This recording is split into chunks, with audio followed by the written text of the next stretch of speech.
To discuss this further, I'm joined by Foreign Policy Analyst. Of course, that's Bolu Michael-Biyi. Thank you so much for your time.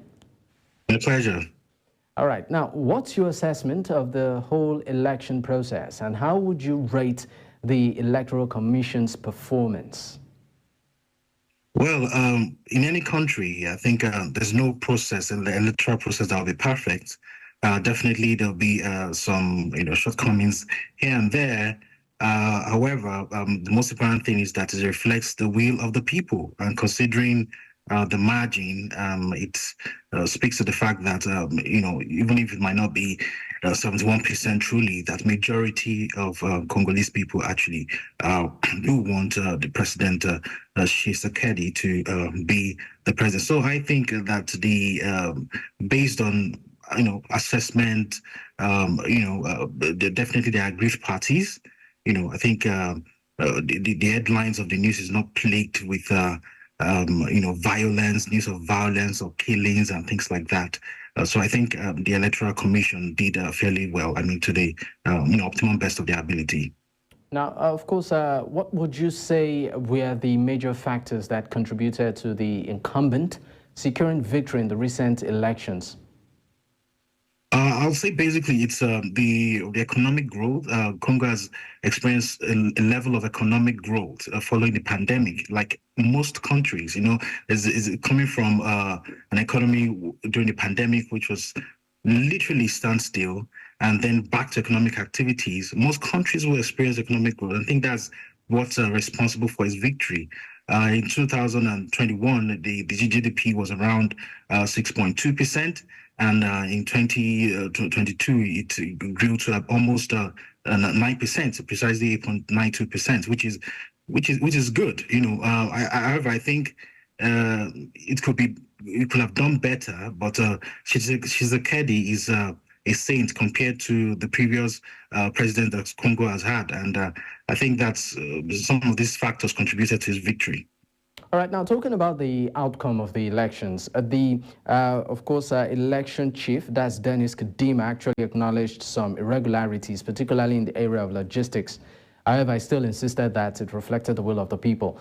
I would like to focus on the irregularities, particularly when on the aspect of logistics, which of course News Central actually did follow, and some of the analysts who were live on ground actually did acknowledge the fact that materials got to some pulling boots really late, while some didn't even get it at all. So, I mean, looking at all of these factors, and then an eventual result was presented, how do you marry all of this and still say, I mean, the election was credible?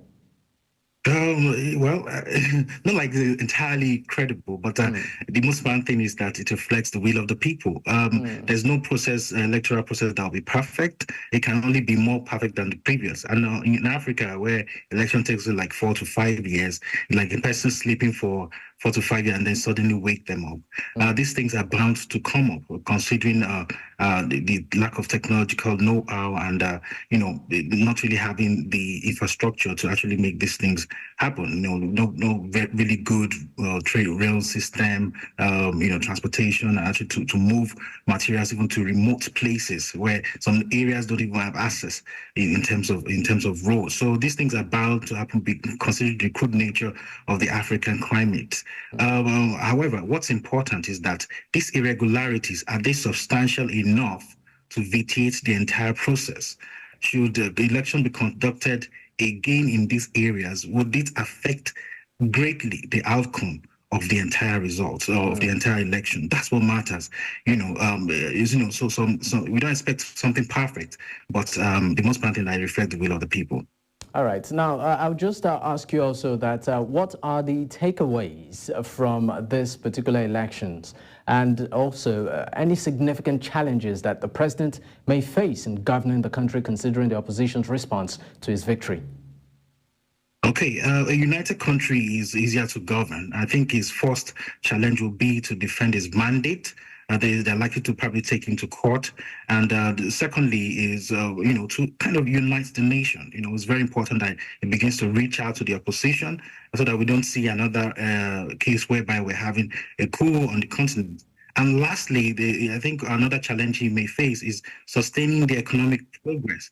This the second time we prove that the progress that Congo has seen is a fluke, or actually is policy working. And there are some things that it needs to do, like putting fiscal policy in place, monetary policy, and investing in infrastructure development. And the general things that actually make economics not grow in the African climate, such as corruption, political instability, poor government administration, and lack or inadequate investment in human capital could be his major challenge. And he has an opportunity to really prove himself and his economic policies. Bolu Michael-Biyi, thank you so much for your time. Thank you very much. I appreciate it. All right. In East Africa,